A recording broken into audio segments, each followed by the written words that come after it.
अस्सलाम वालेकुम। क्या आज ना मैं आप लोगों को बताऊंगा कि डेटा एनालिसिस क्या होता है। और डेटा एनालिसिस को सीखने से पहले आप लोगों ने ये एक टर्म है पी वैल्यू। पी कहते हैं प्रोबेबिलिटी। क्या कहते हैं? प्रोबेबिलिटी। मैंने उस दिन भी पढ़ाया था आप लोगों को। प्रोबेबिलिटी का मतलब ये है कि इस कमरे में कितना परसेंट चांस है कि लोग जो है ना बेवकूफ है। कितने परसेंट चांस है कि लड़कियां इंटेलिजेंट है। कितने परसेंट चांस है कि यहाँ पर एनिमल बैठे हैं। ठीक है। तो अगर यहाँ पर आप 78 ह्यूमन है और एक एनिमल है, तो एनिमल की फाइंड करने की जो प्रोबेबिलिटी है वो बहुत कम है। इसलिए जो पी है ना, P P value is very important. P value is very important. जब भी आपने डाटा एनालिसिस करना है, नॉर्मली हम उसकी पी वैल्यू अपलोड करते हैं। क्या करते हैं? अगर तो पी की वैल्यू 0.05, 0.05 इससे कम आए, इससे कम आए, तो इट मींस आपका जो डाटे के अंदर ना कुछ ऐसी इंफॉर्मेशन है जो बाकी तमाम इंफॉर्मेशन से डिफरेंट है। फर्ज किया आपने कोई एक्सपेरिमेंट किया और उस एक्सपेरिमेंट के अंदर आपने 5 डिफरेंट ट्रीटमेंट लगाई। क्या लगाई? 5 ट्रीटमेंट है। फर्ज किया आपने एक ट्रीटमेंट ये लगाई कि अगर हम इस फ्रूट है इसके ऊपर एक, if we apply some coating on fruit and we see that कि इसकी शेल्फ लाइफ कितनी बढ़ जाती है from this coating, how many days the shelf life of the fruit is increased। मेरी बात की समझ आई? तो what is the shelf life of tomato? Like 2 to 3 or 4 days or 5 days on normal temperature। Shelf life of anything is कि आप कोई भी चीज जो edible at room temperature, how many days they can be survive at room temperature। what does it mean? Room temperature mean, survival mean spoil। okay, अब what is spoil? okay, अगर हम कहें फर्ज किया, if we say that they, if the total sugar content, total soluble solid in tomato when it is harvested, normally if it is around 8%, 8% mean 8 ग्राम पर 100 ml of the juice. अगर हम tomato का juice निकालें और उसके अंदर हम, if we measure the sugar level, if it is 8% means 8 ml out of 100 ml, that is known as 8%। That is, हमने कहा कि we at normal temperature if this sugar level drops from 8% to 5%, 8% से 5% तक drop हो जाए तो इसकी shelf life खत्म हो जाती है। After 5% there is a smell in the tomato that we can not eat और we use that tomato for any purpose. Okay, हमने देखा कि 8% से 5% तक आने में it takes around 4 days। It takes around 4 days from 8% to 5%। अब आपने देखा कि मैंने एक ट्रीटमेंट दी, हमने एक ट्रीटमेंट दी, जब हमने हार्वेस्ट किया टोमेटो का फ्रूट, तो then they have 8% sugar content. But when we apply that treatment और कोटिंग और any material like edible coating, edible coating mean हमने कोई ऑयल उसके ऊपर स्प्रे कर दिया, या हमने कोई ऐसी गम शम ऐसी वैक्स टाइप, आपको पता ना जब हम अक्सर आप you see in the video that apple is contain lot of wax. Actually this wax are used to improve the shelf life of the apple. And if we apply different wax, like wax from animal, wax from plant, so plant from flower, wax from leaf, wax from root, like many forms of waxes. And from 8% to 5%, if it normally at room temperature, if it takes 4 days, and with the wax, it increases from 4 to 6 days. भी अब 6 दिनों के अंदर we जो total sulphur solid decrease हो रहे हैं 8 to 5 पे, ये 2 दिन ज्यादा, it mean you increase the shelf life of the tomato 2 days. Okay, if you have 4 waxes, 4 different type of waxes, wax number leaf wax, root wax, stem wax, or something else. अब or petal wax, like you have a 4 waxes, 4 different type of waxes, and then you apply. इससे कितनी 2 दिन increase हुई है ना, first किया इससे 2.2 days, इससे 2.1 डेज, इससे 1.9 डेज इंक्रीज हुई है। लेकिन इससे अगर वो 10 डेज इंक्रीज हो गई है, it means one value is totally different from the others, then P की वैल्यू आएगी 0.05 से कम। अगर इसकी 10 की बजाय इसकी 2.3 होती तो पी की वैल्यू आएगी 0.05 से ज्यादा। It means all treatment are same, there is no difference, wherever the treatment you will use, the result will be the same. If the value of this is 10, it means there is at least one treatment that is totally different from all the reported treatment. आपने भी फर्ज किया vitamin E से cream लगाई तो आपकी glowy, लोगों ने कहा कि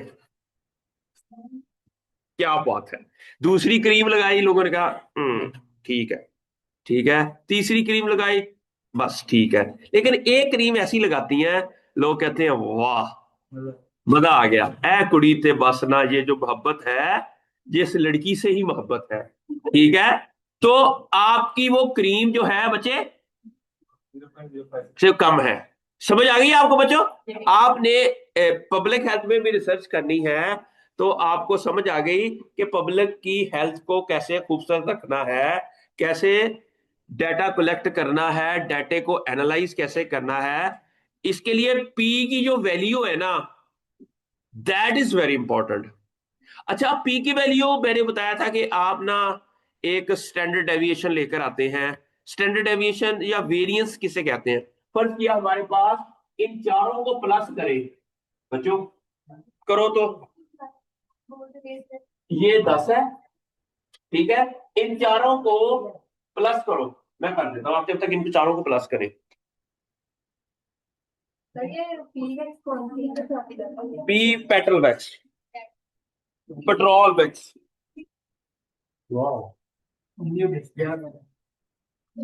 पी का मतलब पेट्रोल वैक्स कह दिया, वैसे वैसे कह दिया मैं तो, कोई भी।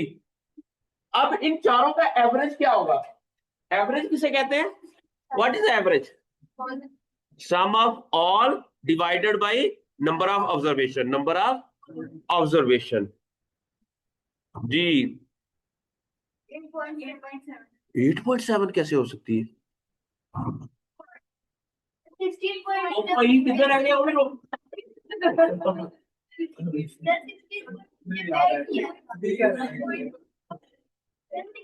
ये कैसा सिया रखा हुआ है आप लोगों ने? है?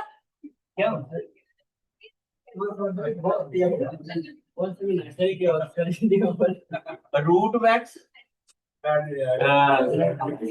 Stem wax, D wax, fatal wax. ये है 2.2, 2.1, 1.9 और 10। ये करो इसको प्लस 6 और इन रिमूव कर दीजिए मेरे पास। ओके, अब आ गया 16. अच्छा ये टोटल हो गया, इसको 4 पे डिवाइड करो। 8.7 कैसे हो जाता है? 4 पे डिवाइड करना है। 16.2 को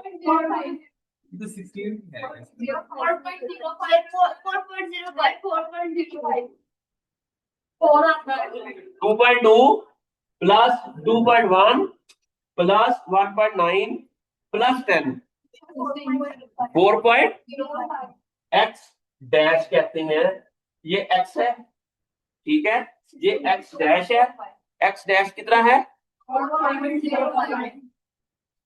अगर हमारे पास 4.05 है, लेकिन लेकिन अगर इसका अगर हम देखें, यहां पर ग्राफ बनाए, ठीक है, ग्राफ बनाए, तो यहां पर 1 वैल्यू हो, 2 हो, 3 हो, 4 हो, 5 हो, तो एवरेज आ गई 4.05। तो एवरेज कहां तक आएगी? यहां तक 4.05। ठीक हो गया? ऐसी ऐसी आएगी ना इसका, अगर हमने ग्राफ बनाएंगे तो इसकी वो जो लाइन है ना वो यहां तक आएगी। ठीक हो गया? एवरेज क्या होगा? 4.05। अच्छा, लेकिन अगर यहां पर 10 की बजाय 2.3 हो जाए, देन एवरेज वैल्यू क्या होगी? ओ भाई, 8-9 कैसे हो सकती है? और तुसी सारे कित्थों पढ़ के आए हो? 2.125। इट मींस इसकी एवरेज होगी 2.125 यहां तक। It means average drop from 4 to if there is a single change in the observation ना, if there is a, अच्छा अब पी की, अच्छा अब हम क्या करेंगे? अब हम इस सारे को ना, अच्छा अब हम क्या करेंगे? ये x है ना, अब हम करेंगे x minus x dash, x minus x dash. अच्छा चले, ये मैं ना एक्सेल में करके दिखाता हूं आपको, ठीक है?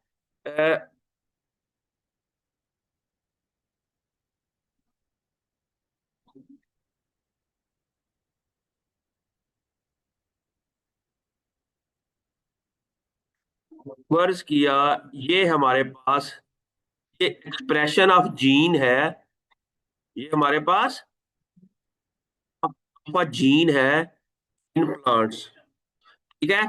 अब हमने क्या करना है बच्चों? इसका ना पहले हमें निकालना है एक्सप्रेशन अंडर बायोटिक स्ट्रेस है, बायोटिक स्ट्रेस के दौरान हम इसका एवरेज कैसे निकालेंगे? ओके, हमने क्या करना है? ओके, एवरेज कैसे निकालेंगे? इज इक्वल टू एवरेज, हम क्या करेंगे? इज इक्वल टू एवरेज, और फिर इन चारों वैल्यूज को हम सिलेक्ट कर लेंगे, तो ये इसका हमें क्या दे देगा? एवरेज दे देगा। क्या दे देगा? ओके, अब is equal to AVER average, आप यहां से लेकर यहां तक 3.36 आ गया एवरेज। ये जो मेरे पास वैल्यू थी, इसके मुताबिक इसका जो एवरेज है वो 3.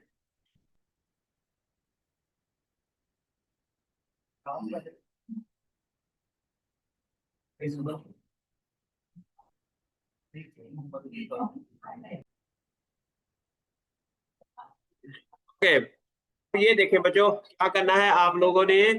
अगर आपने इसका एवरेज लेना है तो आपने क्या करना है, यहां पर क्लिक करना है। फर्ज किया, मैं इसको दोबारा से करके दिखाता हूं।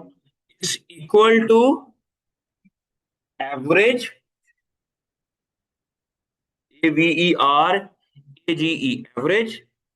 आपने इन चारों को सिलेक्ट कर लेना है, इसको डन कर देना है। तो अब इसकी एवरेज वैल्यू क्या आ गई? 3.36। अब आप, ये होगी फर्ज किया वैल्यू ऑफ एक्स, के ऊपर हम लिख देते हैं एक्स। ठीक है। अब आपने यहां पर क्या करना है, x minus x dash, x minus x की डैश को करने के लिए ना, हम इसको म्यू भी कर सकते हैं। क्या कर सकते हैं? म्यू भी वो होती है सिंबल, ये वाला है। इसको हम म्यू जो होता है, ये एवरेज वैल्यू। ठीक है, एक्स माइनस एक्स म्यू। अच्छा, ये हो जाएगा इस, यहां पर अगर हमें इसकी is equal to this minus minus average value कितनी है ये? 3.36 आपने लिख दिया, ये खुद ब खुद ही माइनस में आ गया। ठीक है, अब आप इसको जस्ट क्लिक करोगे ना, सबकी आ जाएगी। ठीक है। ठीक है, अब हमने क्या करना है, इसका स्केयर लेना है। क्या लेना है? तो आपने ब्रैकेट डाल के ये एक्स माइनस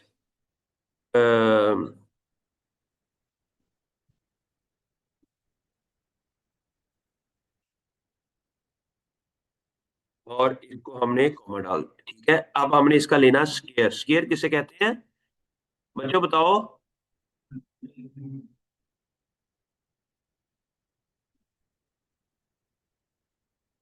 इसके है ही नहीं, किधर गया इसका?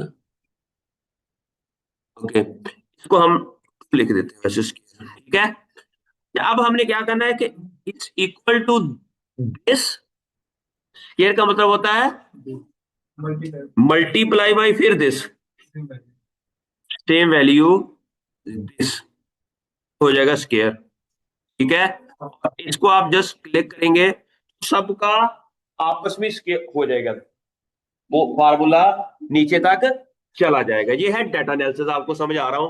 पहले एक्सेल में समझाऊंगा, फिर मेरे पास एक स्टैटिस्टिका 8.1 है, उसमें सिखाऊंगा, फिर आपको बताऊंगा कि आर्टिफिशियल इंटेलिजेंस को यूज करते हुए आप डाटा कैसे एनालाइज करते हैं। आपको ये भी बताऊंगा कि अगर आपने डाटा कलेक्ट करना है, पर आप, हाउ यू कैन, फर्ज किया WHO, what is this? World health organisation. If you want to collect data about health related issues from all over the world, that data which is collected by WHO, how you can collect this data with a single click. I will tell you how you can use different tools to collect these data with a single click. So that will help you to collect the data. After you collected the data, you will analyze the data, and then you publish these data in a form that you can publish a paper, and you can analyze the problem.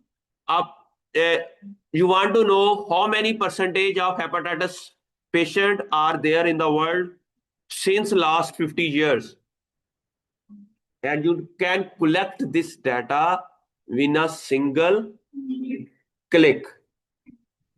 This is the data of public health concern. Okay.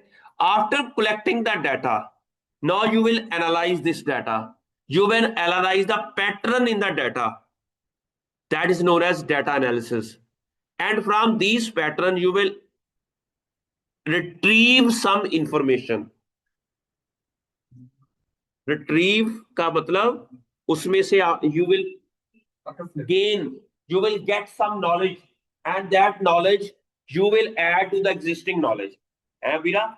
how you will get, if you want to be a scientist, you want to be a researcher, then you have to collect the data,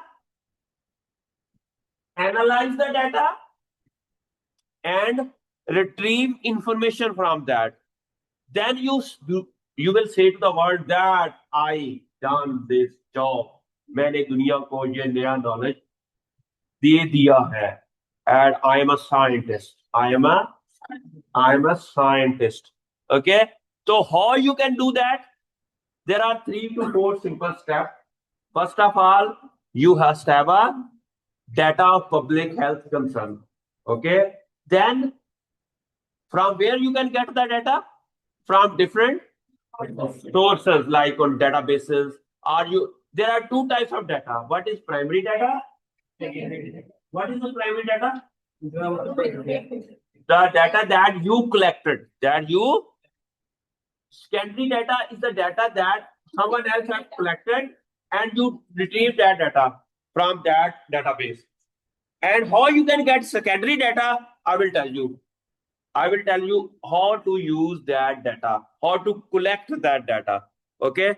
लेकिन अभी हम आपको बहुत advance second lecture में लेके जाएंगे. अभी हम आपको we will just give you some basic understanding how you can analyze the data and collect the data. Okay. So अब है x minus x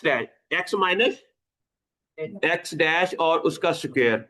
GR क्या कर रही है? डाटा एनालिसिस कर रही है. अल्लाह अकबर कबीरा. ओके. यही कर रही है. ओके. अब है नेक्स्ट. तो हमने क्या करना है कि हमने ना इसके अंदर वेरिएशन मालूम करनी है. Is there any variation in the data? Is there any variation in the data? ठीक है. हमने देखा कि हमने ये 5 हमने ये डाटा कलेक्ट किया. हमने 5 लोगों की हाइट मेजर की. एक की हाइट थी 2.3, एक की 5.1, एक की थी 3.4, एक की 1.2, एक की 4.8. अब हमने देखना है is there any variation in the data और नॉट. अच्छा, उसके लिए उसका जो फार्मूला होता है उसे हम कहते हैं वेरिएंस. क्या कहते हैं?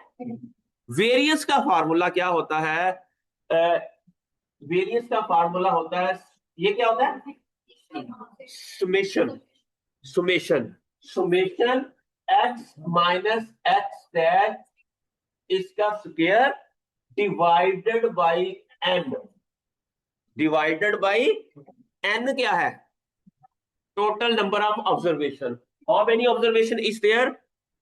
1 2 3 4 5. In that case it's a 5. तो हम क्या करेंगे? अब यहां पर इसका सुमेशन चाहिए. सुमेशन कहां से मिलेगा? यहां. अब हम क्या करेंगे? सम ऑलवेज पहले इज इक्वल टू का साइन डालना है, फिर सम लिखना है, and then you will drag all these file and it will help us to understand the sum. Okay. Now there is a sum is 10.892 and n 5. n is 5. तो answer क्या आएगा? Approximately is nothing. Approximate is not a science. Science is science. Power is power. Education is not a power. Power is power. ठीक है? And science is science. Science means exact number. Exact number is science.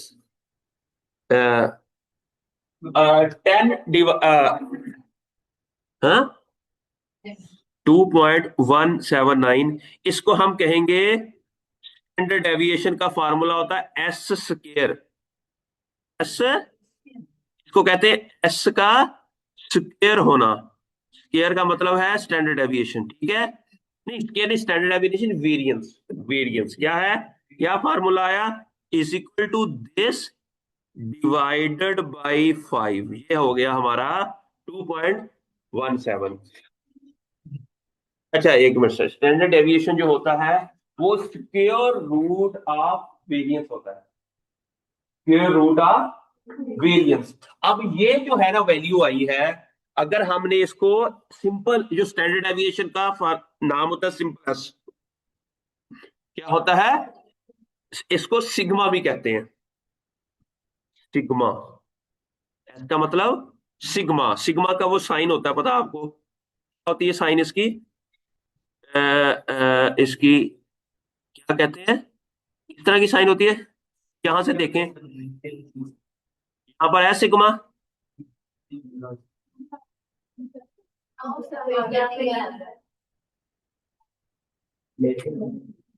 चले हमने S ही लिख दिया sigma, इधर लिख दिया हमने एस, ठीक है।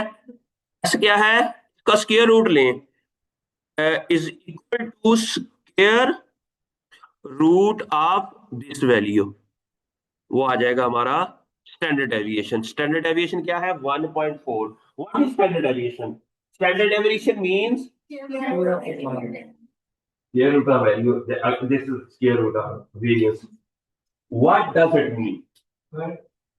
एवरेज जो भी होती है वो अपने पॉइंट से कितना दूर होता है। हाँ ज्यादा, जो चीतर से ज्यादा, इसका मतलब यही है कि जो उस बंदे ने कहा कहा है वही है। क्या कहा उसने?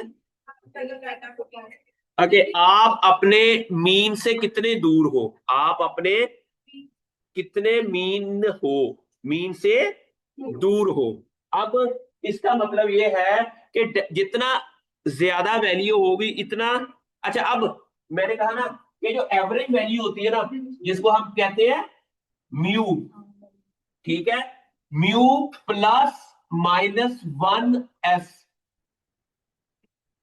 म्यू 1 + -1s, इसका मतलब ये है कि if there is a average value, like in that case कितनी थी, 3.36, ये तो हाँ ये थी 3.36, यहां पर है 3.36, ओके। क्या है एवरेज वैल्यू, क्या है 3.36। अब अगर 3.36 के अंदर प्लस 1.4 करें, क्या है ये 1 कितना है, इसका स्टैंडर्ड डेविएशन कितना है 1.4। अब 3.36 प्लस 1.4 और 3.36 माइनस 1.4, तो जो आंसर आएगा वो कितना होगा, इसको 7.4। इट मीन अगर 3.36 इधर है तो ये 4 किधर आ गया, वो यहां था आ गया फर्स्ट किया 4.7। अगर इसमें से माइनस करें नो टू 1.9, 1.9 इधर आ गया, ओके।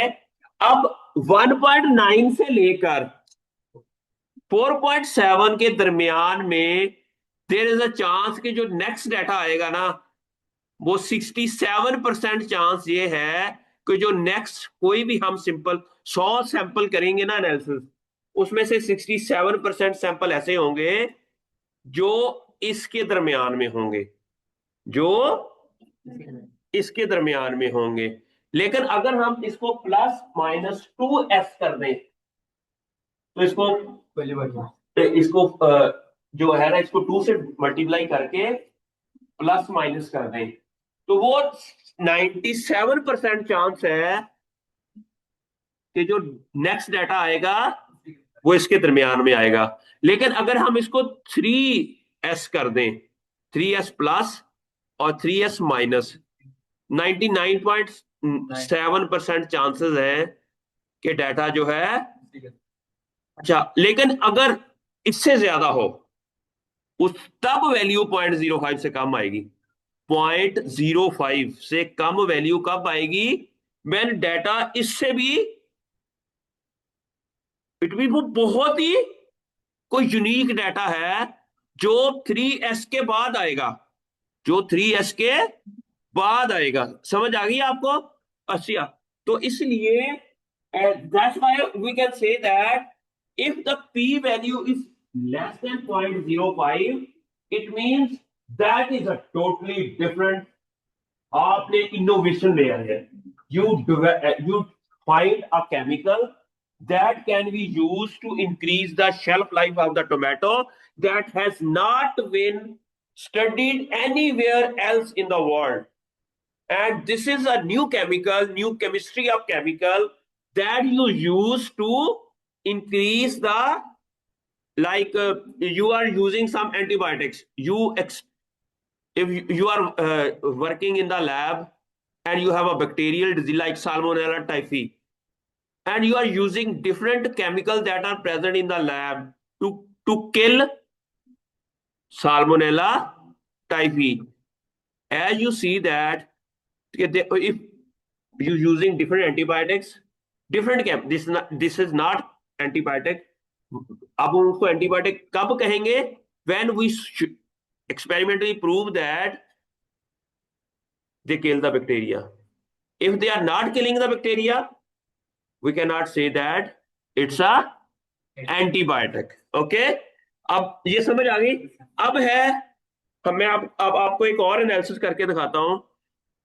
फर्ज किया हमारे पास ये एक डाटा है, मैं ये कर रहा, फर्ज किया मेरे पास एक और डाटा है, वो सही है, ठीक है।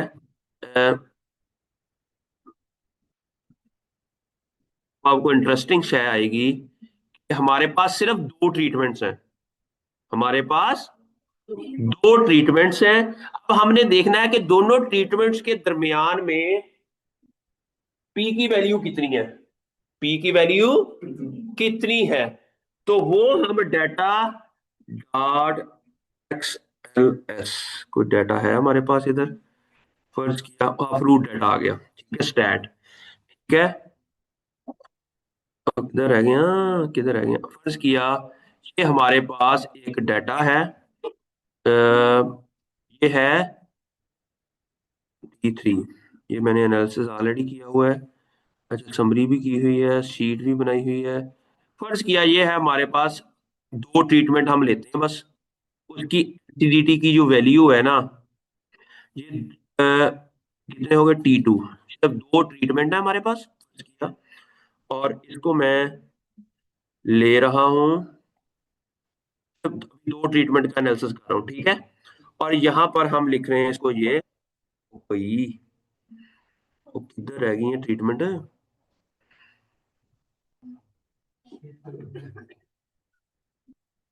समरी। फर्ज किया हमारे पास ये ट्रीटमेंट है, ये T2 है, और ये उसका फ्रूट वेट है, और ये फ्रूट साइज है, ठीक है। अब आपने क्या किया कि इसको पेस्ट कर दिया, ठीक है। अब हमने ये मालूम करना है कि 2 ट्रीटमेंट है, उससे फ्रूट के साइज के ऊपर या वेट के ऊपर कितना अफेक्ट हुआ है। 2 ट्रीटमेंट्स हैं, what they actually did on fruit size and weight, okay। अब हम क्या करेंगे, सबसे पहले हम T1 और T2 लिया है ना, ठीक है। अब आपने इसको ये करना है, इसको यहां से कॉपी करके आपने ना यहां पर ट्रांसपोज कर देना है, ऐसे कर देना है, ये क्या हो गया है, ठीक है, चेंज हो गई है, सही हो गया। अब हमने क्या करना है कि ये जो 4 ट्रीटमेंट है, यहां पर ट्रीटमेंट 1 के 4 रेप्लिकेट है, रेप्लिकेट किसे कहते हैं, पर ये 4 स्टूडेंट का डाटा लो, एक हमने देयर आर 2 हमने ग्रुप बनाए हुए हैं, एक मेल ग्रुप है, एक फीमेल ग्रुप है। हम चेक करना चाह रहे हैं कि who is more intelligent, who are more intelligent. We will collect 4 female, 4 male, and then check their IQ level, ठीक है, एटलीस्ट 4। अगर हम सिर्फ एक लड़की ले एक लड़का ले, it does this will be not be a very good representation of, अगर वो लड़की इंटेलिजेंट ले रही, लड़का सिया ले रहा, तो व्हाट विल हैपन, सिया जीत जाएगा, okay, something later, at least we must have a data as much as, जितना ज्यादा होगा उतना ज्यादा अच्छा है। यहां पर हमने क्या किया हुआ है, 4 ट्रीटमेंट एक ही पौधे को, एक ही ट्रीटमेंट 4 फ्रूट को दी हुई है, एक ही ट्रीटमेंट 4 को, 1 treatment is applied to 4 different samples and then check what is the effect on fruit, weight, size, color, vitamin C content, grades, total soluble solid. Okay, but I will just tell you कि अब हमने क्या करना है। सबसे पहले मैंने अब हमने ये हमरा अपने p वैल्यू मालूम करनी है, what the difference between the treatment of 1 and 2। Okay, अच्छा, आप यहां पर आपने लेना है कि 1 treatment should be control and 1 should be treatment. भी 2 चीजें होती है ना। हमने पौधों को 4 पौधे लिए, उसको कोई अटैक नहीं करवाया, वो कंट्रोल हो गया। 4 पौधे उसके ऊपर वायरस का अटैक करवा दिया। अब हम चेक करना चाह रहे हैं कि वायरस पौधे के ऊपर या ह्यूमन के ऊपर जब अटैक करेगा तो उसके अंदर क्या चेंज लेकर आएगा। अगर दोनों सूरतों में वैल्यूज फर्ज किया, हमने देखा है कि प्लांट के वो फ्रूट का जो वेट है सेम है दोनों का, it mean this virus does not affect the fruit, ठीक है। लेकिन if there is a change in the fruit weight, size, chlorophyll content, vitamin content, it means this virus severely affect the plant, severely affect the plant size, weight, firmness, their yield, something like that ना। अगर इसी तरह ही हमारे पास 8 चूहे हैं, हमारे पास क्या है, 8 चूहे हैं और 4 चूहों always late,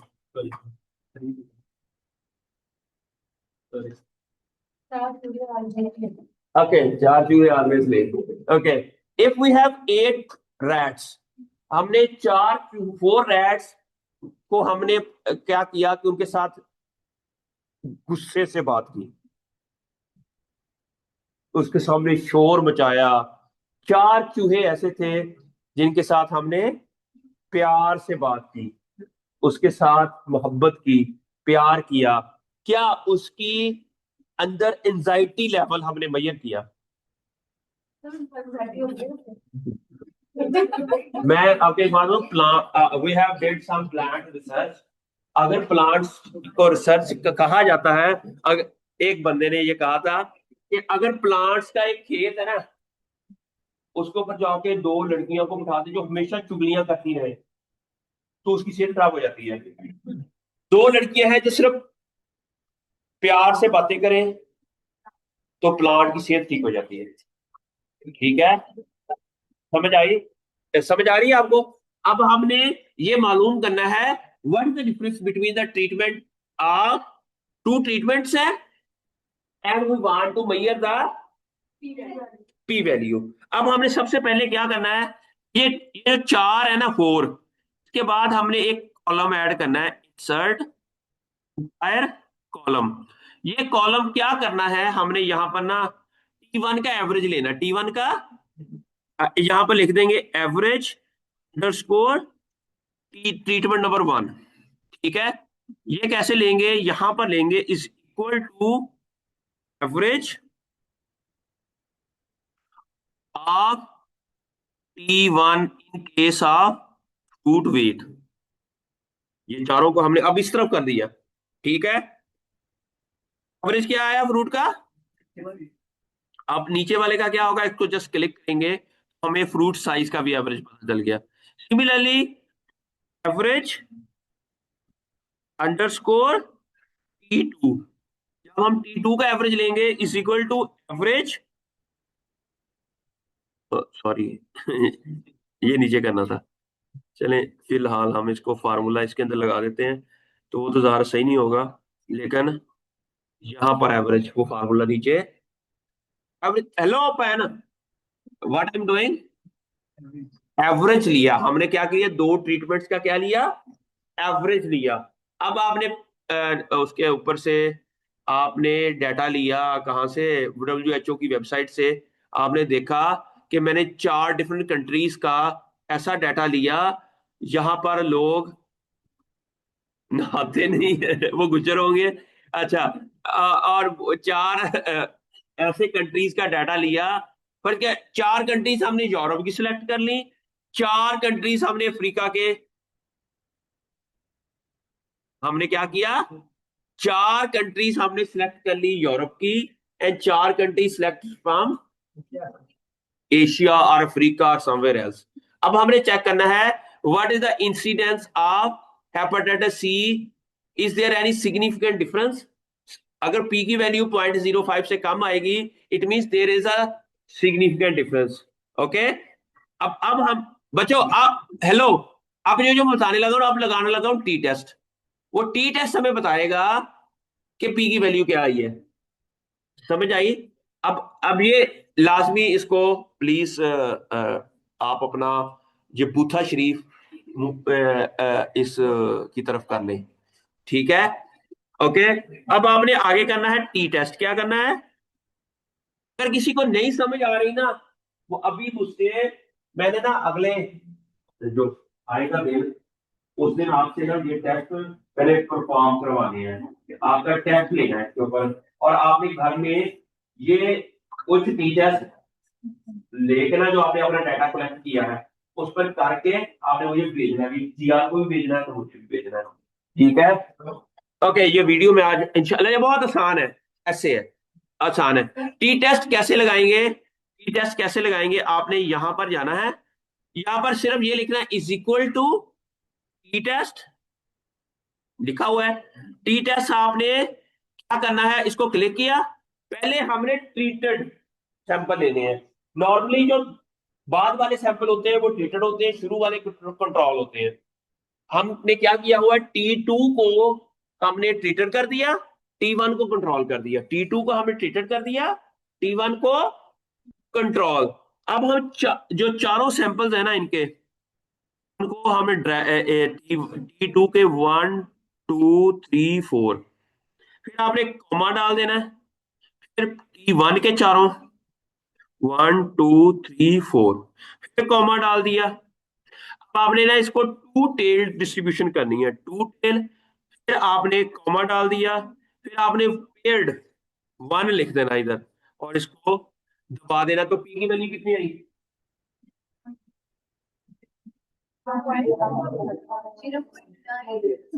it means P की वैल्यू 0.05 से ज्यादा आई है। इट मीन दोनों ट्रीटमेंट का कोई इफेक्ट नहीं है, दोनों ट्रीटमेंट के अंदर सेम रिजल्ट आया है, दोनों ट्रीटमेंट में सेम रिजल्ट आया है, ठीक है? अगर हम इसको और नीचे कर लें, तो दूसरी में भी दोनों ट्रीटमेंट में there is no significant difference. फर्ज किया यहां पर जो वैल्यू है वो होती 45, यहाँ 43, यहाँ पर आती 41, और यहाँ पर आती 40। अब देखते हैं कि क्या पी की वैल्यू कम हुई है। अब पी की वैल्यू 0.05 से कम हो गई है। अगर ये रिजल्ट्स आते तो हम कह सकते थे there is a significant change in the fruit size.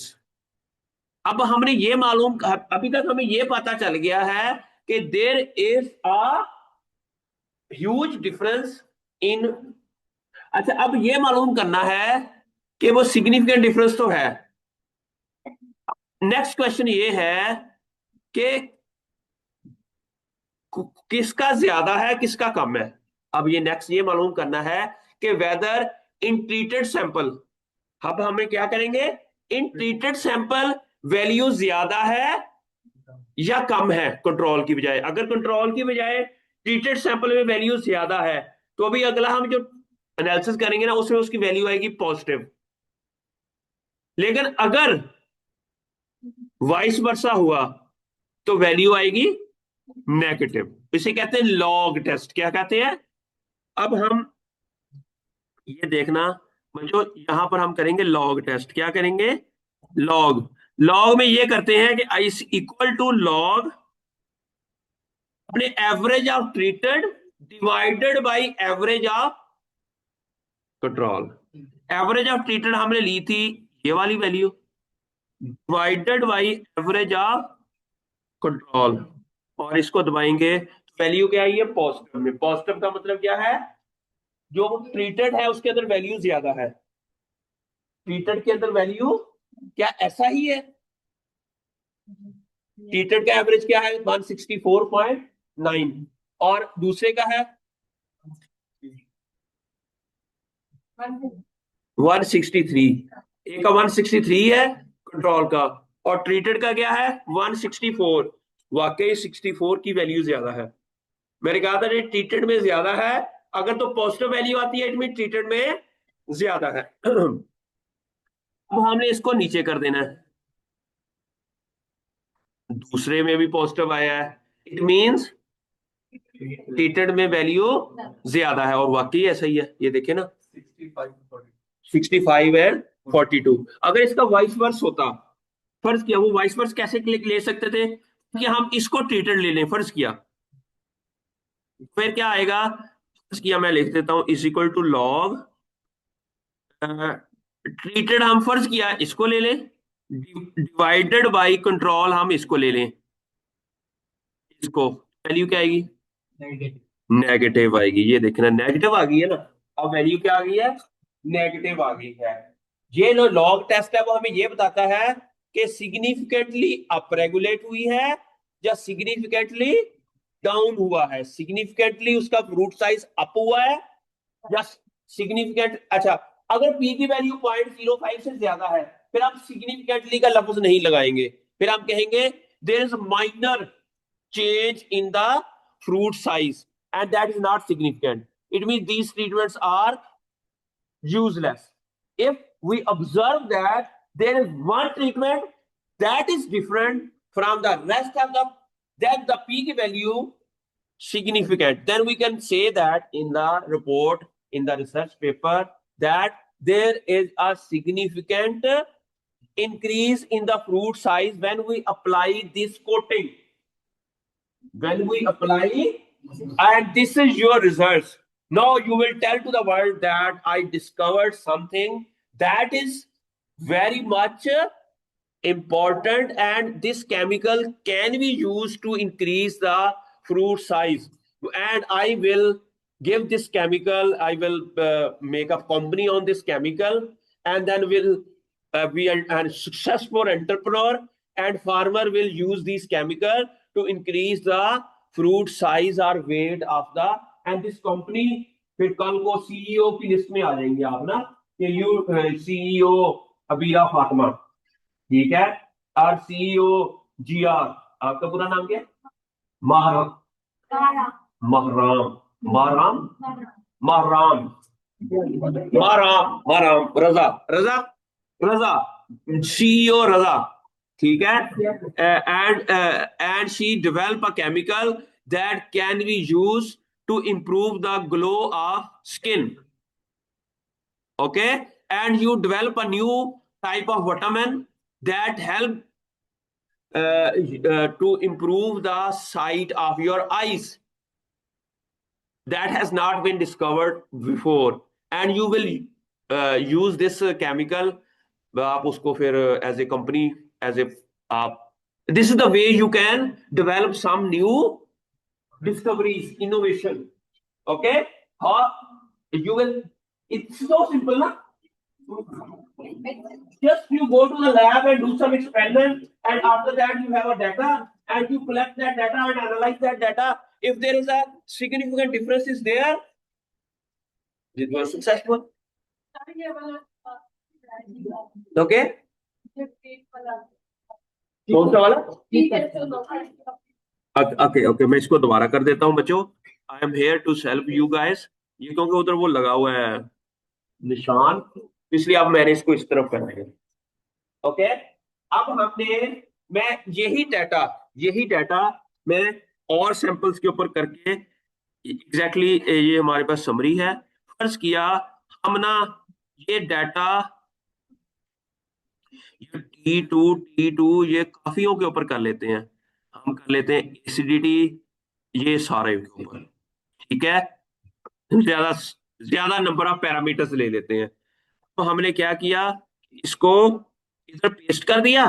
Sorry, इसको ऐसे नहीं पेस्ट करना था, हमने कैसे करना था, इसको ट्रांसपोज करना था। क्या करना था? ठीक है, तो हमारे पास ये जो है, हमारे पास ये रेप्लिकेट को मारो गोली। ठीक है, अब हमने क्या किया कि दायर कॉलम, अब आपने यहां पर क्या आएगा, एवरेज अंडरस्कोर E1। ठीक है, यहां पर एवरेज क्या आएगी? ठीक है, अब इज इक्वल टू, दोबारा देख ले सारे, इज इक्वल टू एवरेज, आपने एवरेज को क्लिक किया और इन चारों को,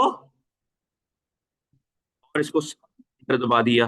जब हम इसको एंटर दबाएंगे तो ये हमारे पास, ठीक है, सिमिलरली आपने इज इक्वल टू एवरेज, ठीक है, आप इन चारों का सिलेक्ट किया, ठीक है, और आपने इनको, अब हमने क्या करना है, टी टेस्ट लगाना है बच्चों।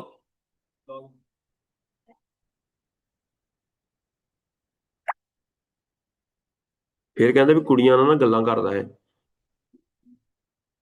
टी टेस्ट, ठीक है, टी टेस्ट लगाना है is equal to T test. क्या करना है, पहले हम किसी को ट्रीटेड रखेंगे, पहले ट्रीटेड बाद में कंट्रोल। चार ये ट्रीटेड है, इसको हमने ट्रीटेड रखा, फिर कॉमा ट्रीटेड ऑफ कंट्रोल, अच्छा कंट्रोल, फिर कॉमा, फिर वन, फिर कॉमा, फिर टू आपने कर देना है। ठीक है, और इसको एंटर दबा देंगे तो पी की वैल्यू आ जाएगी। पी की वैल्यू आ जाएगी, इसको आपने जस्ट यहाँ क्लिक करना है, ये क्रॉस बन रहा है, यहाँ आपने सब को, यहाँ पर ये देखें, ये पी की प्रोबेबिलिटी, जो टी पी की वैल्यू आएगी टी टेस्ट के अंदर। अब इसके मुताबिक बच्चे आप बताएं कौन सी जो चीज है वो सिग्निफिकेंटली चेंज हुई है इस पी की वैल्यू की बेस के ऊपर। पहले पे पी की वैल्यू आई है 0.46, फ्रूट वेट इन दोनों ट्रीटमेंट के दरमियान में कितना चेंज हुआ है?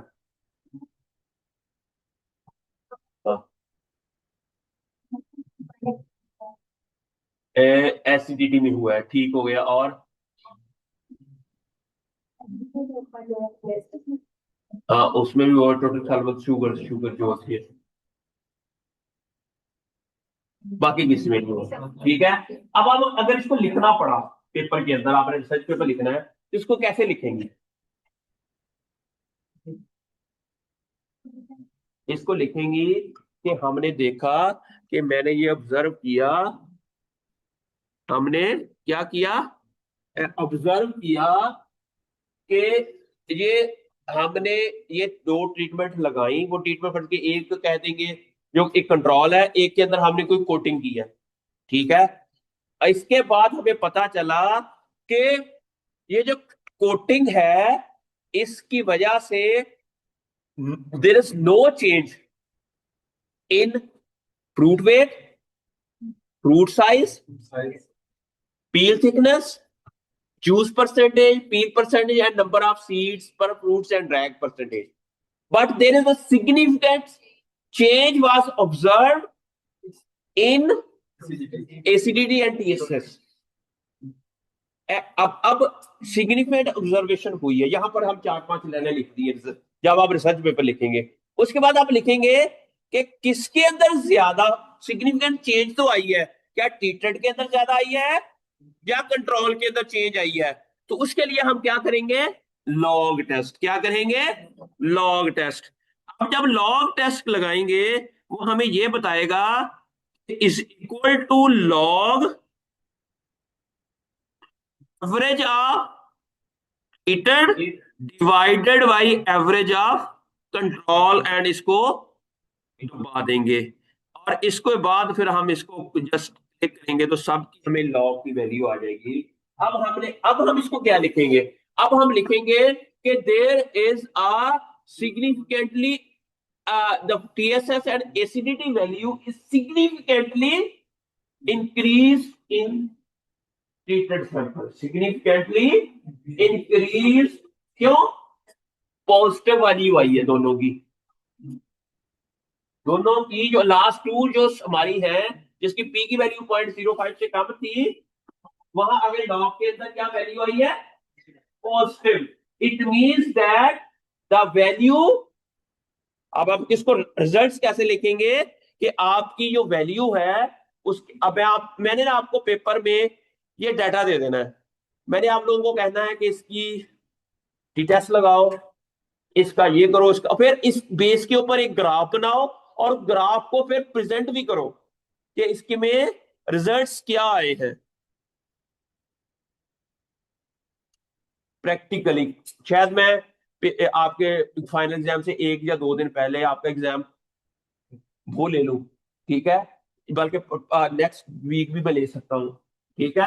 आपको इधर मैं इधर सिर्फ आपको ये वैल्यू दे दूंगा, आपको कहूंगा कि इसकी कंप्यूटर कंप्यूटर नहीं होगा आपके पास ना, लेकिन घर में आपने करके आना है, घर में आपने ये करके आना है कि कोई आपको पता होना चाहिए कि ये एनालिसिस, अच्छा मैं मजाक नहीं करता, 8वें सेमेस्टर तक जब आप पहुंचोगे ना फिर आपको एहसास होगा कि हमें ये कर लेना चाहिए था, क्योंकि आगे जितनी भी रिसर्च है, जितनी भी रिसर्च है उसके अंदर आपको डाटा एनालिसिस करना पड़ेगा, जितनी भी रिसर्च है पब्लिक हेल्थ के अंदर 8वें सेमेस्टर में इंटर्नशिप होती है, या जो भी आपने डाटा कलेक्ट करना है, अगर हमारा पूरी कॉम हर काम में रिसर्च करना शुरू कर देना तो हमारे प्रॉब्लम हल हो जाए, हमारे प्रॉब्लम हल हो जाए, हमें पता चल जाएगा कि ये प्रॉब्लम है और ये प्रॉब्लम नहीं है।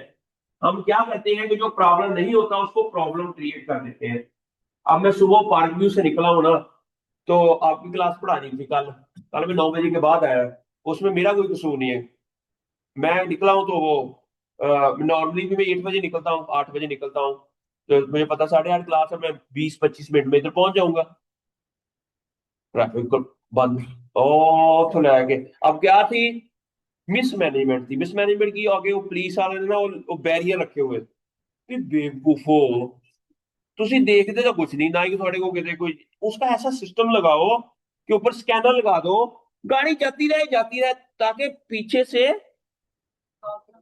लेकिन वो उनको इतने बड़े बड़े ब्यूरोक्रेट्स हैं, 21वीं ग्रेड के अफसर्स हैं, they don't know how to solve this problem. और एवरी डे आज भी बड़ा रश था, और अगर मैंने देखा कि जिस दिन 1-2 बार ऐसा भी हुआ कि पुलिस वालों को बेचारे उन्होंने ना कि बैरियर नहीं लगाए, उस दिन ट्रैफिक ठीक थी, उस दिन कभी नहीं फंसा।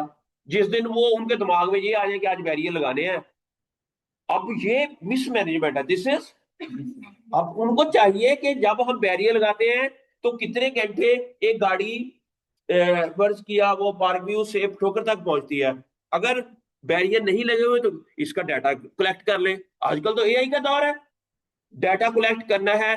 आजकल तो दुनिया में चलान भी ऐसे होते हैं ना, पर इसके मैं 5:40 में मैं इधर हूं, और मैंने वो जहां पर फर्ज किया आगे सिग्नल तक जाना है, तो मुझे जो गवर्नमेंट ने कहा है कि आपने 5 मिनट बाद उधर पहुंचना है, इसका मतलब यह है कि आपने 40 से ज्यादा स्पीड नहीं रखनी। अगर 40 की स्पीड पे जाओगे तब आप 5 मिनट बाद वहां पहुंचोगे। हम एआई ने डाटा कलेक्ट कर लिया कि ये गाड़ी 5:40 पर इस इशारे पर थी, जब यहां से निकली है तो उसने अगले इशारे तक इसको 5:45 पे होना चाहिए था, लेकिन आप वहां पहुंच जाते हो 5:43 पे। What does it mean?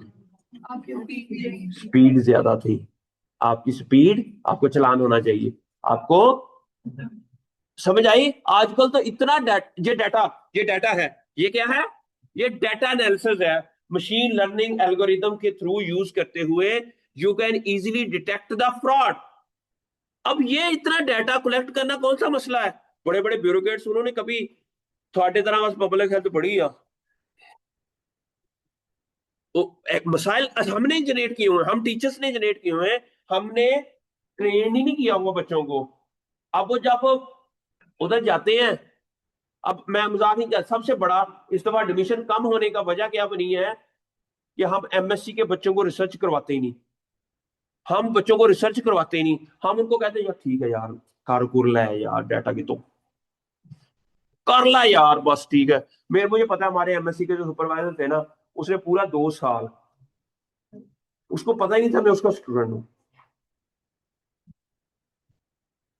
और जब मुझे ये पता लगा कि मैं क्या करूं अब, मैंने तो रिसर्च करनी है, पूरे 2 साल ताश खेली, हॉस्टल में रहे, ठीक है, और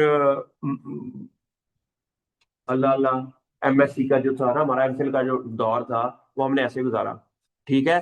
और उसके बाद अब क्या करते हैं हम, अब मैं निकम्मा प्रोड्यूस हो गया हूँ, अब मैं जाके आगे मैं किसी स्टूडेंट को करवाऊंगा ही नहीं कुछ, वो भी निकम्मा होगा, फिर वो ब्यूरोक्रेट लग जाएगा, वो एक अफसर लग जाएगा, उनको पता ही नहीं होगा डाटा एनालिसिस होता क्या है, वो क्या करेगा, मरन दो आवाम में।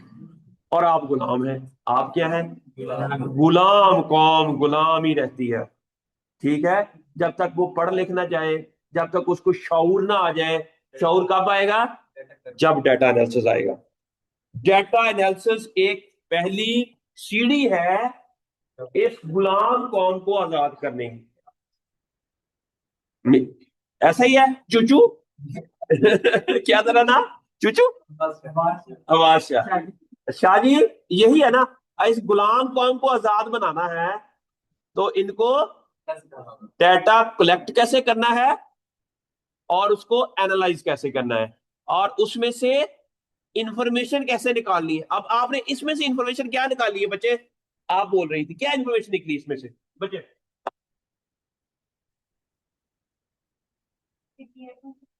अगर उसको हम एक ऐसा फ्रूट चाहिए जहां पर टीएसएस का लेवल हार्वेस्टिंग के बाद चेंज ना हो, हमें तो वही शेल्फ लाइफ चाहिए थी ना, हमें तो वही कहा था ना कि अगर शेल्फ लाइफ उसकी चेंज नहीं होती, तो इट मींस दैट वो ट्रीटमेंट क्या पर चेंज हो रही है, यहां पर चेंज हो रही है, it means this is not a good treatment. या डाउन हो रही है या अप हो रही है, अप हो रही है, अप हो रही का मतलब ज्यादा देर तक चलेगा, इट मीन ये अच्छा, इट मीन ये अच्छी ट्रीटमेंट है, ये इंफॉर्मेशन है।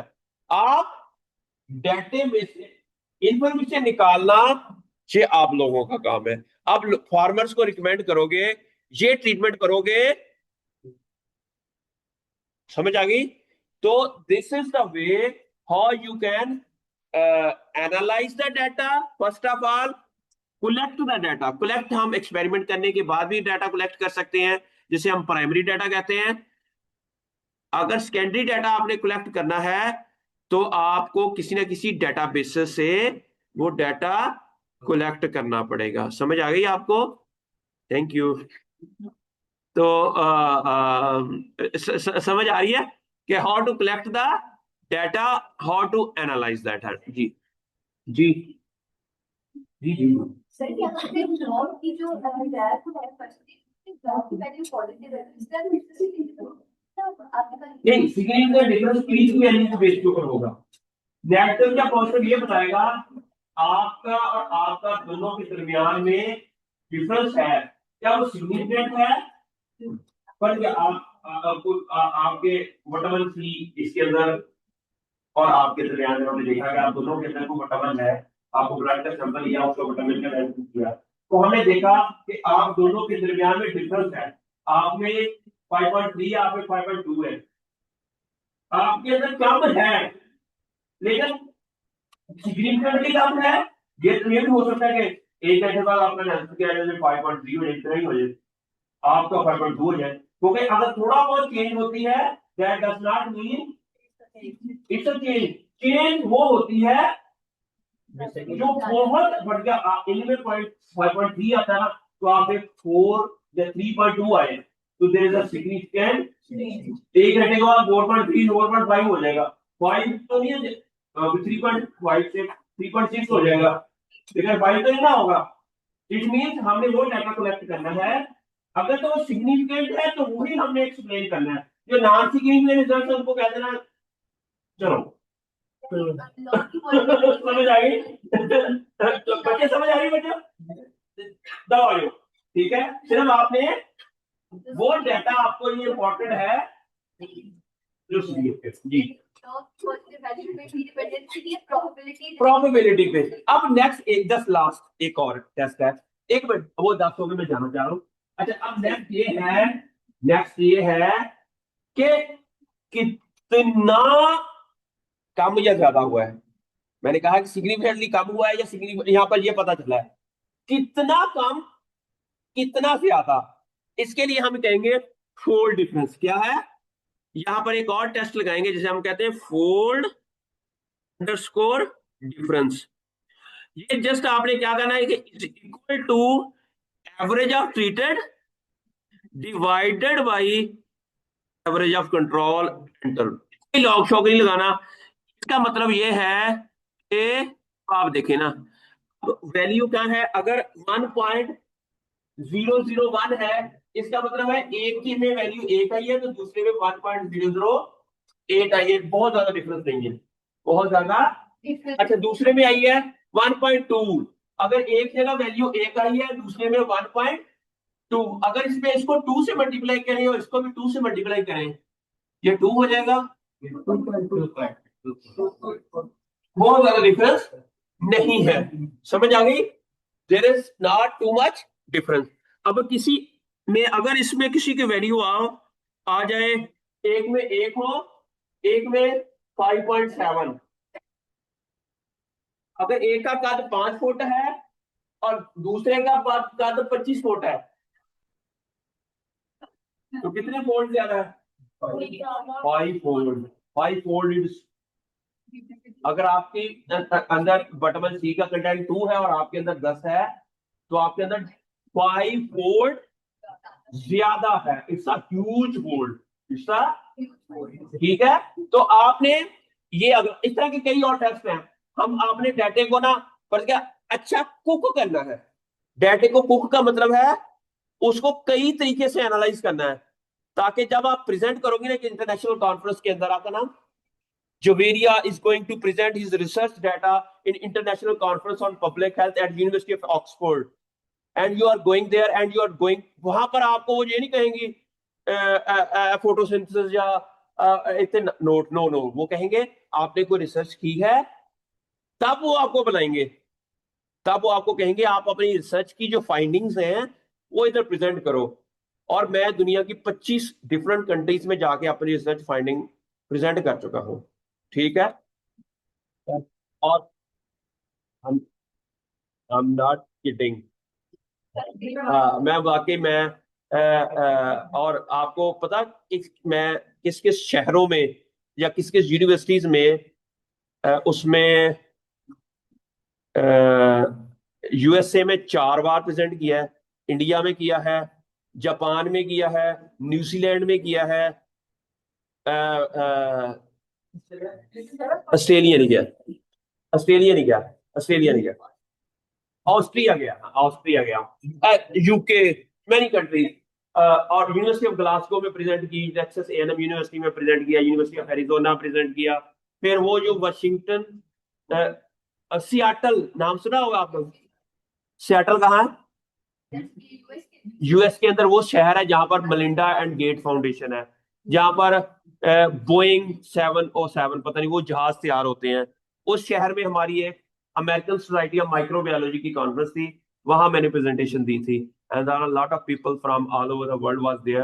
And similarly I also give presentation in Mexico, Mexico, in Spanish it is called Mexico. ठीक है, अब ये कैसे हुआ? Because of science, because of research, and all these talk I delivered without spending any penny, without spending any penny on my traveling. I always got scholarship, I always got for research funding, and on the first week of February I'm traveling to Sri Lanka again। ठीक है, and वहां भी मैंने ये पूरा presentation देनी है, क्योंकि मैं आता जाता रहा सिंगापुर, हाँ सिंगापुर में गया था एक बार, लेकिन बाद में पता चला कि सिंगापुर के जो बड़े बड़े खूबसूरत होटल है ना, उसके अंदर जो पानी देते हैं ना, वो उन्हीं के टॉयलेट्स का होता है पीने के लिए, वो रिफाइंड करके देते हैं। तो लेकर मैंने बता दिया सिंगापुर में ऐसे होता है, वो बाद में पता चलना।